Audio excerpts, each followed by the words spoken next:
चलो ठीक है, स्टार्ट करते हैं, है ना। आवाज सबको क्लियर आ रही है? स्क्रीन दिख रहा है? यस नो बताओ जल्दी पहले।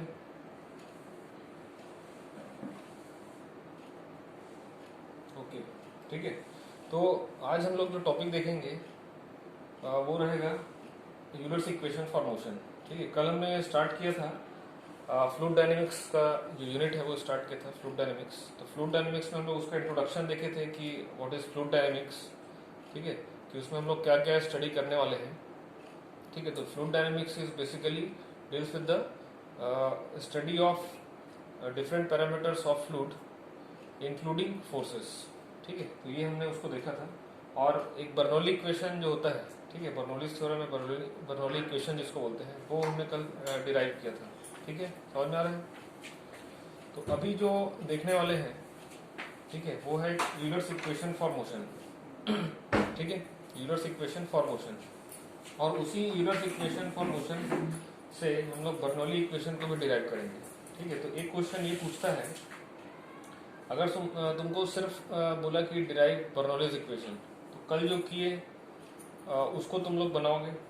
ठीक है, और अगर पूछता है कि स्टेट और derive Euler's equation for motion and also derive Bernoulli's equation from Euler's equation, तब के केस में फिर ये वाला करना है। ठीक है, तब के केस में ये वाला करना है। ठीक है, समझ में आ रहा है ना?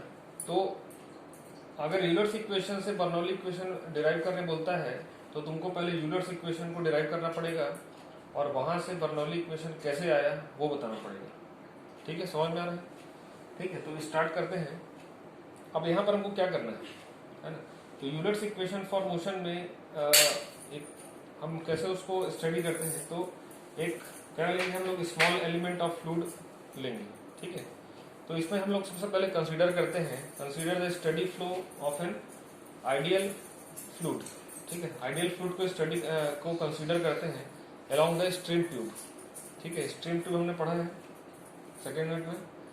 अब यहाँ पर क्या करना है, सेपरेट अ स्मॉल सेक्शन, एक स्मॉल सेक्शन और स्मॉल एलिमेंट को एक सेपरेट हम लोग लेंगे fluid of cross sectional area.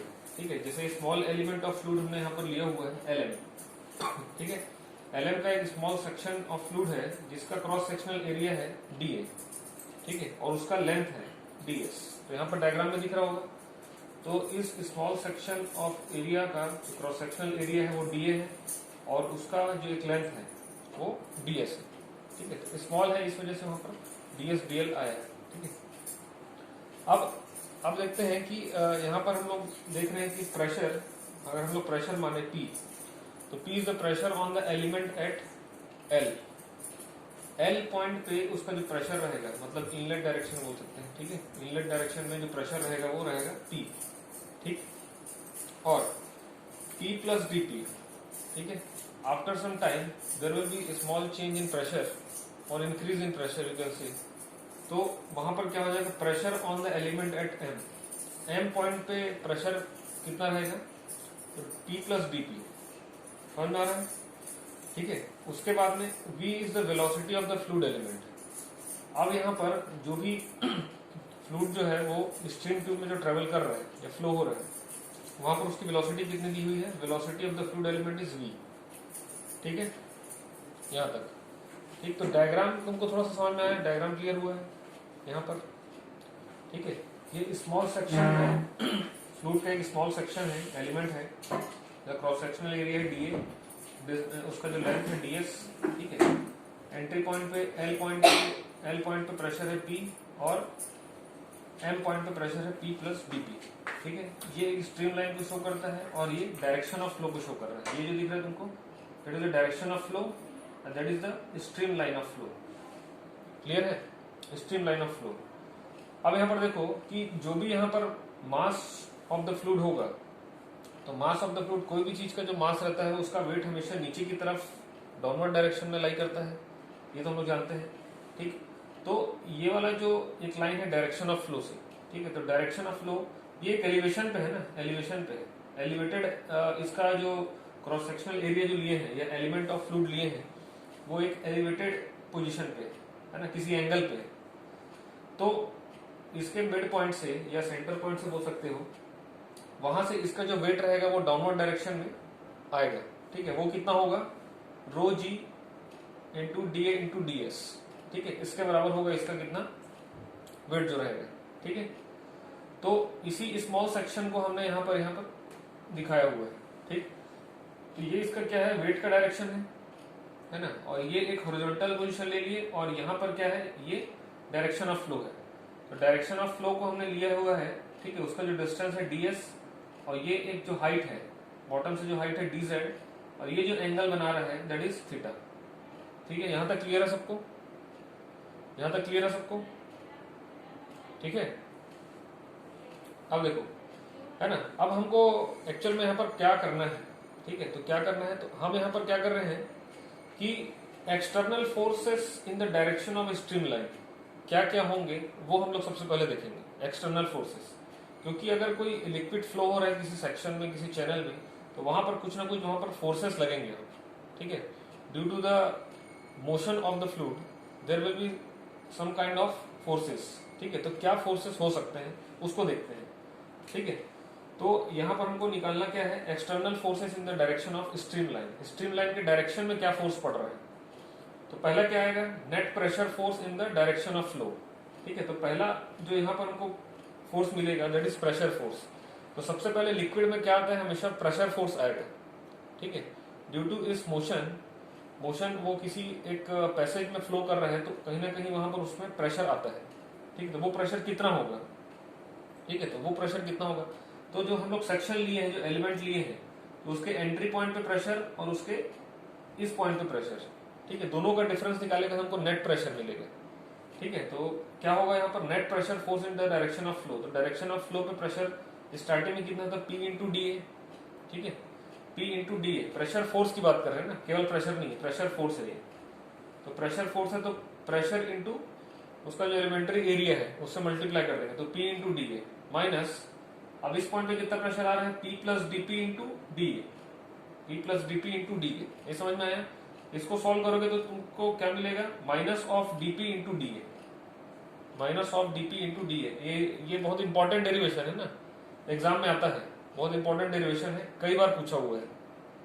ठीक है, माइनस डीपी इंटू डी हो गया। सेकेंड क्या होगा, component of the weight in the fluid element, ठीक है, of the fluid element in the direction of flow. अब देखो यहां पर, क्योंकि ये डायरेक्शन ऑफ फ्लो कौन सा है, ये वाला है, डायरेक्शन ऑफ फ्लो ये वाला है, और इसका जो वेट है, ठीक है, फ्लूइड एलिमेंट का जो वेट है वो नीचे की तरफ आया है, तो हमको डायरेक्शन ऑफ फ्लो में उसका कंपोनेंट निकालना पड़ेगा। तो तुम देख रहे हो कि यहाँ पर डायरेक्शन ऑफ फ्लो से जो एक इसका डाउनवर्ड डायरेक्शन में वेट है, उसके बीच में एंगल थीटा है, और थीटा के साथ, ठीक है, थीटा जिस साइड के साथ में एंगल बनाएगा, है ना, जो भी एंगल थीटा या जो भी चीज का बनेगा, वहां पर कॉस कंपोनेंट आएगा, वहां पर कॉस कंपोनेंट आएगा। तो यहाँ पर अगर देखोगे in the direction of flow, तो क्या हो जाएगा, rho g d A into d s into cos theta. तो ये वाला जो एलिमेंट है, ठीक है, वेट का जो एलिमेंट ये वाला है, वो कॉस थीटा के साथ में बनाएगा इन द डायरेक्शन ऑफ फ्लो, ये वाला हो गया। ठीक है, तो माइनस में क्यों है ये, फ्लो का डायरेक्शन यहाँ पर है, फ्लो का डायरेक्शन इधर है। ठीक है, और कंपोनेंट इस साइड निकल रहा है, कंपोनेंट का डायरेक्शन ये वाला है, तो क्या होगा यहाँ पर, ये माइनस में आया है, इस वजह से। ये ध्यान में देने लायक बात है। ठीक है, ये ध्यान में देने लायक बात है। तो यहाँ पर क्या हुआ है, यहाँ पर क्या हुआ है कि माइनस में क्यों आया हुआ है, क्योंकि कंपोनेंट इस साइड निकल रहा है। देखो यहाँ पर ये है, यहाँ थीटा है, तो कंपोनेंट इस साइड निकलेगा और डायरेक्शन ऑफ फ्लो उस साइड है, इसलिए यहाँ पर माइनस साइन आया है। अब देखो जो कॉस थीटा है, कॉस थीटा को हम लोग किसी एक फॉर्म में ले आएंगे। ठीक है, जो नॉन फॉर्म है उस फॉर्म में ले आएंगे। तो कॉस थीटा, यहाँ पर ये वाला डायग्राम समझ में आ रहा है, यहाँ से आया है, ये वाला साइड dz हाइट को शो कर रहा है, डेटम हाइट, और ये डायरेक्शन ऑफ फ्लो। ठीक है, तो उसके लेंथ को हमने नहीं लिया है, कितने डिस्टेंस पे हो रहा है ये, तो ds डिस्टेंस पे हो रहा है, ds लेंथ है इसका। ठीक है, dz उसका हाइट है, ठीक है, बॉटम से, और ये एंगल जो बना हुआ है ये वाला, समझ में आ रहा है। तो यहाँ पर अगर cos थीटा निकाले तो कितना होगा, ये cos थीटा इसके dz बाई ds के बराबर होगा। ठीक है, dz बाई ds, ठीक है, परपेंडिकुलर बाई हाइपोटेन्यूज। तो क्या हो जाएगा, यहाँ पर cos थीटा की जगह हम क्या रख सकते हैं, dz बाई ds। ये क्या बनेगा, rho minus rho g d ए डी जेड, ठीक है, डी एस कैंसिल हो जाएगा यहाँ पर, ठीक। अब देखो मास ऑफ द फ्लूइड एलिमेंट कितना होगा, मास ऑफ द फ्लूइड एलिमेंट, इसके अंदर जो मास होगा, इसके अंदर जो मास होगा वो कितना होगा, that is rho d A into d s, ठीक है, rho d A into d s, ठीक है। ये total mass of the fluid है, ये total mass of the fluid है। यहां तक समझ में आया क्या सबको, यहां तक क्लियर है, यहां तक क्लियर है चीज, यहां पर जो हम लोग इंट्रोडक्शन इसका देखा वहां तक क्लियर है सबको, ठीक है, आगे बढ़े, ठीक। हाँ तो इसको मैं पूरा मिटा रहा हूं, ठीक है, यहां तक के चीज को पूरा मिटा रहा हूं मैं, ठीक।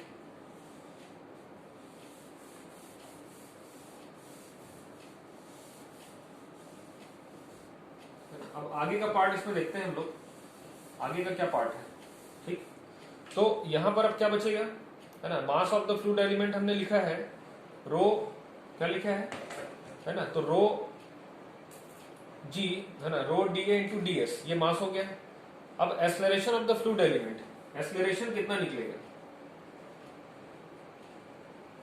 Acceleration of the fluid element कितना होगा, acceleration of the fluid element बताओ। तो एक्सेलरेशन को हम लोग डिनोट करते हैं ए से, ठीक है, ए से डिनोट करेंगे, और acceleration is nothing but the D V by D T, ठीक है, होता है डीवी बाई डी टी, ये सबको पता है।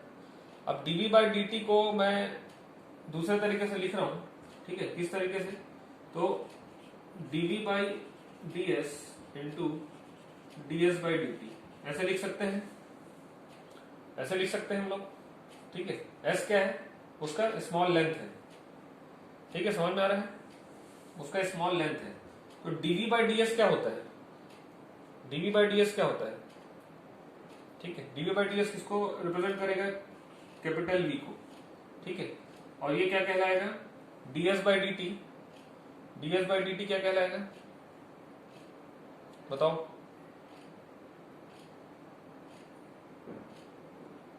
D s by D T क्या हो जाएगा यहां पर, तो डीवी बाई डी टी जो था हमारा, डीवी बाई डी टी जो था, ठीक है, हमने उसको कैसे लिखा है, d v by d s into d s by D T, ठीक। तो हमारे पास क्या बचेगा, v into d v by D T, ठीक है, sorry d v by d s, ठीक है। अब हमको क्या करना है, यहां पर मैंने बोला था कि Newton second law of motion पे ये बेस्ड है, ठीक है, जो फ्लूइड डायनेमिक्स हम लोग यहां पर पढ़ रहे हैं वो Newton second law of motion पे बेस्ड है, ठीक। तो Newton second law of motion क्या होता है,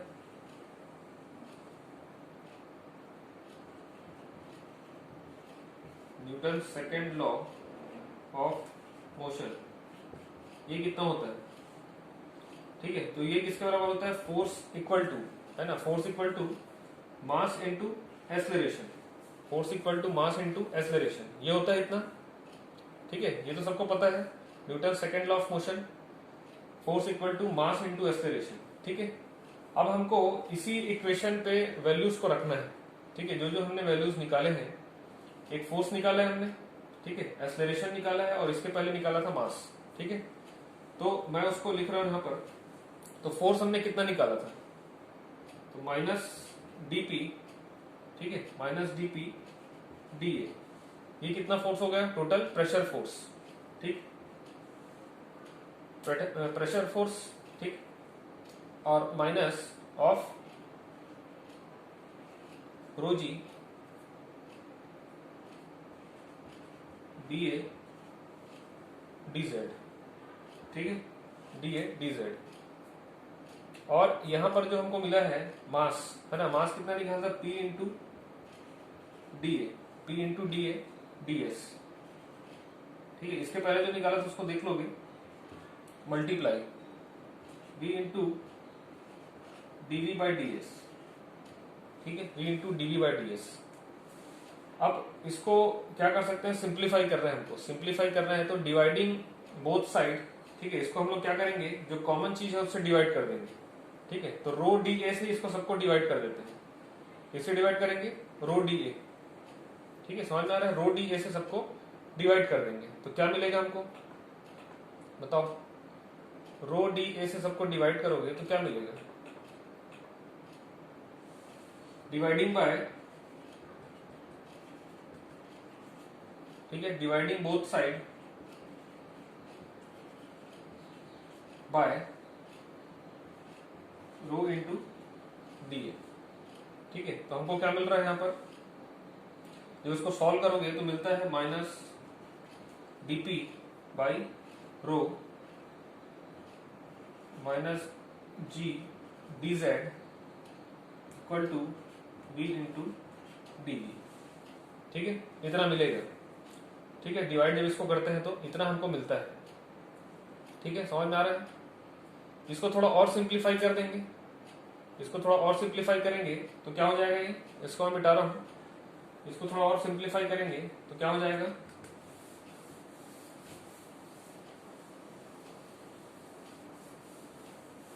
है ना, माइनस वाले टर्म्स को अलग कर लो तो क्या बचता है? डीपी बाई पी, ठीक है, sorry d p by rho plus v d v plus g d z equal to 0। ठीक है, तो इसी इक्वेशन को, है ना, इसी इक्वेशन को हम लोग क्या बोलते हैं? इसी इक्वेशन को क्या बोलते हैं? Euler's equation of motion. ठीक है, Euler's equation. This equation is called Euler's equation. ये समझ में आ रहा है? This equation is called Euler's equation for motion. ठीक है, समझ में आया? तो it is a differential equation. ठीक है, in the form of differential equation. तो इसी फॉर्म में रहता है इक्वेशन, तब इसको बोलेंगे हम लोग यूलर्स इक्वेशन। समझ में आ रहा है? यहां तक सबको क्लियर है? यहां तक समझ में आया? यहां तक समझ में आया? ठीक है, अब हमको क्या करना है? देखो, इसका ये तो एक पार्ट खत्म हुआ, ये एक पार्ट खत्म हुआ, है ना, कि अगर तुमको ओनली, अगर तुमको ये बोलता है कि सिर्फ तुमको Euler's equation for motion derive करना है तो यहां तक करके इसको छोड़ दोगे। ठीक है, यहां तक तुम्हारा आंसर रहेगा। विथ डायग्राम ये सब बनाना है, डिटेल्स लिखना है। But if you are asked, ठीक है, तुमको अगर पूछा जाता है, ठीक है, डिराइव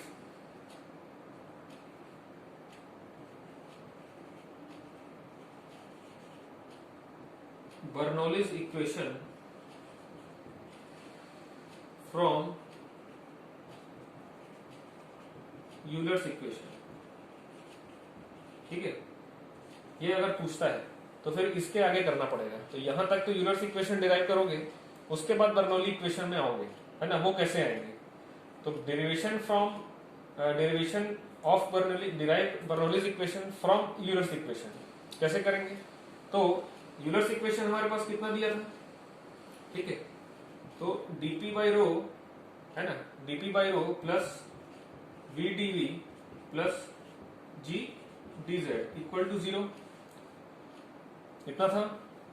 अब हमको क्या करना है? इसी में आगे करना है। आगे क्या करेंगे हम? यहां पर क्या कर सकते हैं? Integrating the above equation. ठीक है, इंटीग्रेट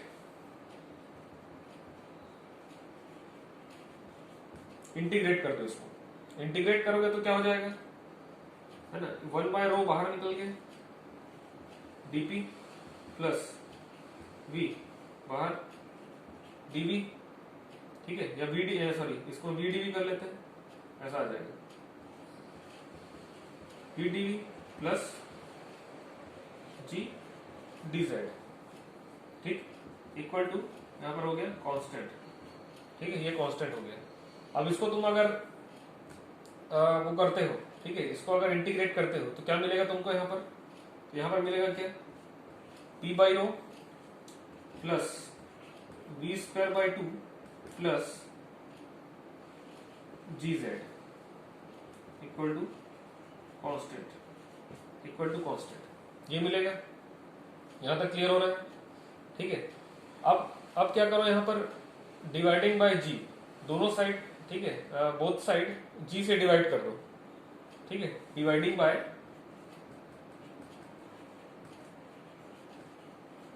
जी, ग्रेविटेशनल एक्सेलरेशन से सभी को डिवाइड कर दो तो क्या हो जाएगा यहाँ पर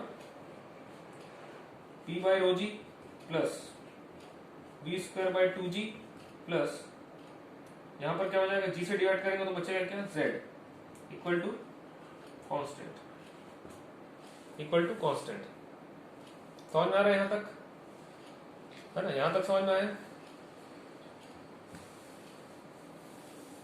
ठीक है, आगे करते हैं,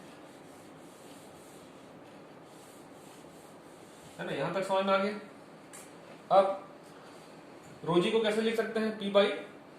रोजी को कैसे लिख सकते हैं हम लोग? पी बाई डब्ल्यू, ठीक है, पी बाई डब्ल्यू। तो क्या हो जाएगा ये पी बाई डब्ल्यू specific weight plus v square by 2g plus z, ठीक है, ये कांस्टेंट के इक्वल हुआ। इन अदर वर्ड्स अगर हम लोग बोले, ठीक है, अगर कोई भी इक्वेशन, ठीक है, उसके सामने अगर कांस्टेंट लिखा हुआ है, इसका मतलब अगर वो एक सेक्शन के लिए या किसी एक एलिमेंट के लिए यूज हो रहा है तो किसी एक सेक्शन में उसकी जो वैल्यू रहेगी उतना ही दूसरे सेक्शन में उस वैल्यू को लिखा जाएगा। तो इसको हम कैसे लिख सकते हैं? तो P1 बाई डब्ल्यू plus v square by 2g plus z1 equal to P2 by डब्ल्यू plus V2 square by 2g plus z2, ठीक है, which prove the Bernoulli's equation, है ना? तो बर्नौलीज इक्वेशन को हमने तो यहाँ पर तो प्रूफ किया ही था, यहाँ तक बर्नौलीज इक्वेशन प्रूफ होता ही है ना? और उसको स्टैंडर्ड फॉर्म में हम लोग कैसे लिखते हैं? इस तरीके से, ठीक है। तो विच प्रूव्स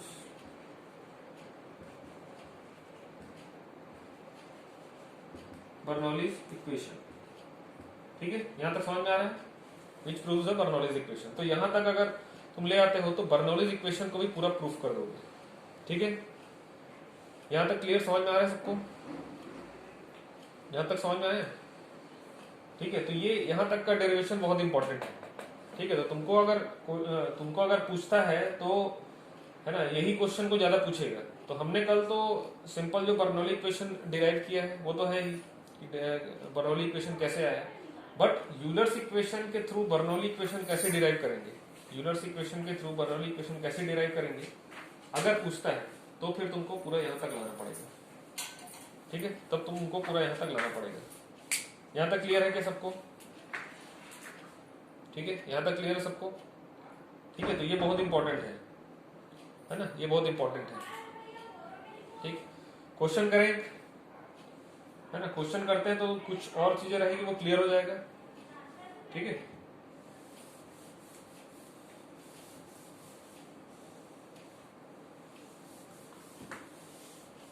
इस रिलेटेड क्वेश्चंस कर लेते हैं। तो देखो, एक क्वेश्चन तुम्हारा क्या बनता है, जैसे 2 नंबर में पूछता है तो व्हाट इज फ्लूइड डायनेमिक्स, ये पूछेगा, है ना, व्हाट इज फ्लूइड डायनेमिक्स। और 7 नंबर के लाइन में क्वेश्चन जो स्टार्ट होता है ना, derive derivation of Bernoulli's equation और डेरिवेशन ऑफ यूलर्स इक्वेशन, ठीक है। इन चीजों को पूछता है वो डेरिवेशन के फॉर्म में, है ना, इन चीजों को पूछता है डेरिवेशन के फॉर्म में। तो इसके लिए भी हमको रेडी रहना पड़ेगा। क्लियर है, समझ में आ रहा है? इस तरीके से, ठीक। तो एक क्वेश्चन नोट करो, है ना, इसी से रिलेटेड देखते हैं।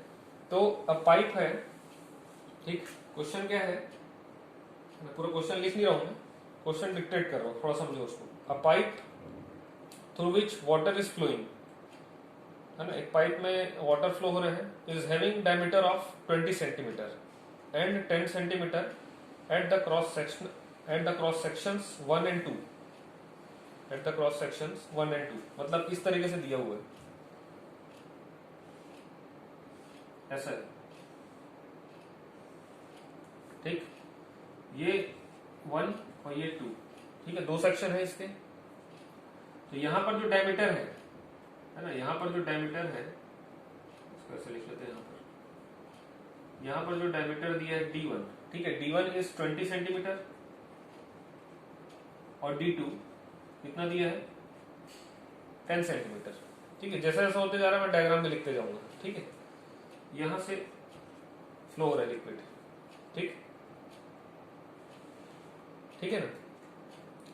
The velocity of water as section 1 is given 4 metre per second. ठीक है, यहां पर जो वेलोसिटी ऑफ वाटर है 4 मीटर पर सेकेंड दिया हुआ है। ठीक है, find the velocity head at section 1 and 2 and also rate of discharge. क्या बोला है? Find the velocity head at section 1 and 2। Velocity head निकालना है ना।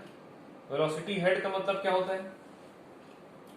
तो हमको क्या निकालना है? Velocity head at 1 and 2 and also the discharge. ठीक है, डिस्चार्ज। तो ये दो चीजें हमको क्या करना है? फाइंड आउट करना है। समझ में आ रहा है? कितना होगा, ये कितना होगा, और इतना ही हमको दिया हुआ है, और कुछ एक्स्ट्रा नहीं दिया है। समझ में आ रहा है? इतना ही दिया हुआ है। क्वेश्चन क्लियर हुआ है ना? एकदम बेसिक क्वेश्चन है ना, एकदम बेसिक क्वेश्चन है। तो डिस्चार्ज हम पढ़ चुके हैं पहले, डिस्चार्ज पहले पढ़ चुके हैं क्या होता है।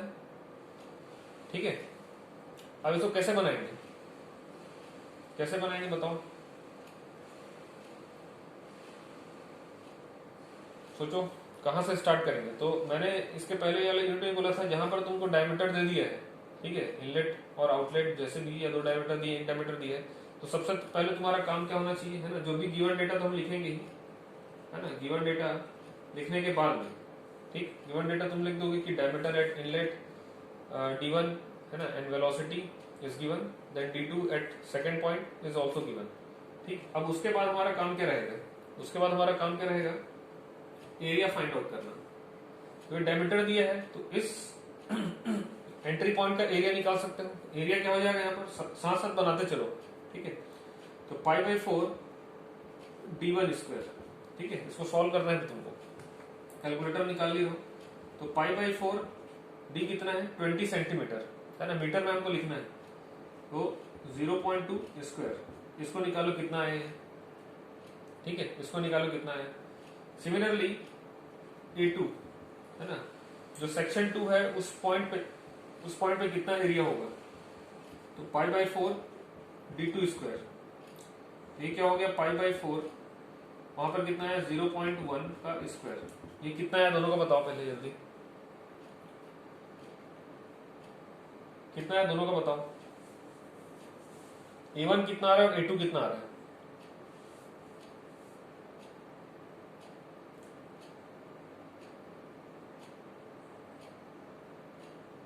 What is A1 and A2?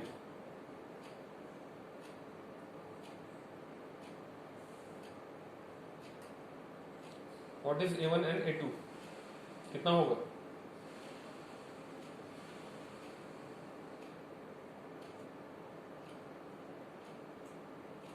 किसी का आ रहा है? ठीक है, यहां पर क्या हो जाएगा? 0.0314 मीटर स्क्वायर, ये हो गया। और यहां पर क्या आ जाएगा? 0.00785 मीटर स्क्वायर। ठीक है, अब हमको क्या निकालना था? Velocity head at point 1 and 2। ठीक है, तो वेलोसिटी हेड क्या होता है पहले ये समझो। वेलोसिटी हेड, तो वेलोसिटी हेड क्या होता है? हमने जो बर्नौलीज इक्वेशन है उसमें पढ़ा था कि P/ρg होता है प्रेशर हेड, है ना। फिर से एक बार रिकॉल कर लेते हैं। प्रेशर हेड V²/2g, ये होता है वेलोसिटी हेड। ठीक है, और Z, इसको हम लोग क्या बोलते हैं? Datum head. ठीक है, या पोटेंशियल हेड। तो हमको पूछा है यहाँ पर वेलोसिटी हेड, तो क्या हो जाएगा? वेलोसिटी हेड एट पॉइंट 1 अगर हमको निकालना है तो v1²/2g। ठीक है, डायरेक्ट यहाँ पर हो जाएगा।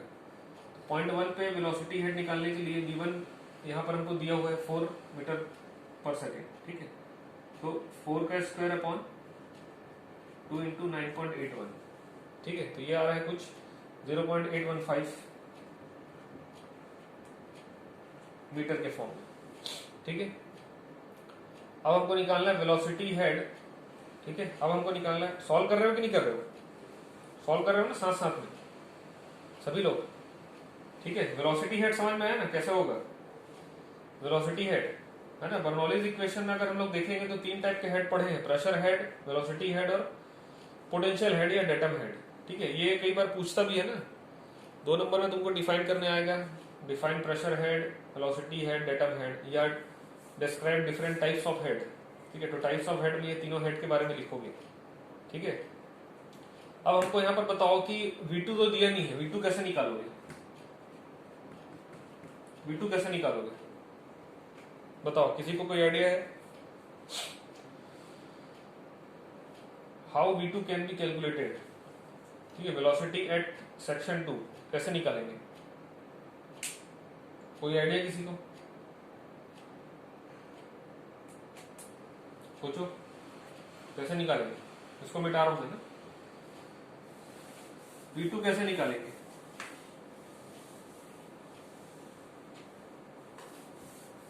ठीक है, तो V2 के लिए क्या करेंगे हम लोग? Apply continuity equation at 1 and 2, ठीक है। तो 1 और 2 के बीच में कंटिन्यूटी इक्वेशन अप्लाई करेंगे, ठीक है। कंटिन्यूटी इक्वेशन क्या बोलता है? A1V1 इक्वल टू A2V2, ये पढ़े हम लोग। तो यहां से V2 निकाल लोगे, V2 इक्वल टू क्या हो जाएगा? A1 by A2 into V1, ठीक है। A1 by A2 into V1। तो यहां पर कितना दिया है? A1 कितना आया था हमारा? 0.0314, ठीक है। और A2 कितना आया था? 0.00785। और V1 कितना दिया है? 4। इसको कैलकुलेट करोगे, ठीक है, कैलकुलेट करो। तो कैलकुलेट करोगे तो ये आता है कुछ 16 मीटर पर सेकेंड, ठीक है, 16 मीटर पर सेकेंड। तो देखो यहां से ये पता चलता है कि जैसे ही एरिया कम होता है या डायमीटर कम होता है पाइप का, वहां पर क्या होता है? वेलोसिटी बढ़ जाती है, ठीक है। वेलोसिटी ऑफ द फ्लूइड बढ़ जाता है, समझ में आ रहा है? Velocity of the pressure, velocity of the fluid वहां पर इंक्रीज हो जाता है। तो velocity head at 2, velocity head at point 2 निकालना है हमको। तो क्या हो जाएगा? V2 square upon 2G, V2 square upon 2G। तो V2 कितना है? 16 स्क्वायर अपॉन